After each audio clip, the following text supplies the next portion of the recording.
Hello everyone, welcome back to our another mini blog. দেখো, আজকেও আমি তোমাদের সঙ্গে একটা অনেক দিনের পুরনো মিনি ব্লগ নিয়ে চলে এসেছি। এইটা হচ্ছে আমি যখন বাড়ি গিয়েছিলাম আমার তখনকার ভিডিও। তো তখন একদিন বিকাল দিকে আমি আর মা গিয়েছিলাম বাজারে।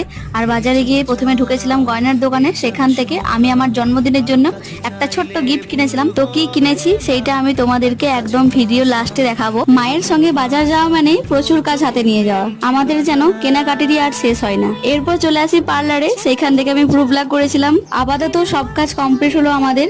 এরপর খেয়ে নিলাম পাপড়ি চাট, আর বাড়ির জন্য কিছু খাবার নিয়ে নিলাম। এরপর টোটো ধরে সোজা বাড়ি চলে আসি। চলো এবার আমি তোমাদেরকে দেখাবো জন্মদিনে আমি কি নিয়েছি। এই যে এই ছোট ছোট কানের রিং গুলো আমি এবারে জন্মদিনে গিফট হিসেবে নিয়েছি সানুর কাছ থেকে। কিছুদিন আগে এই কানের একটা রিং আমার হারিয়ে গেছে, তাই ভাবলাম জন্মদিনে সানুর কাছ থেকে এই কানের রিং গুলোই গিফট হিসেবে নিয়ে নিই। So that's it. ভালো লাগলে প্লিজ চ্যানেলে সাবস্ক্রাইব করে দিও। আজকে তাহলে আসি, টাটা।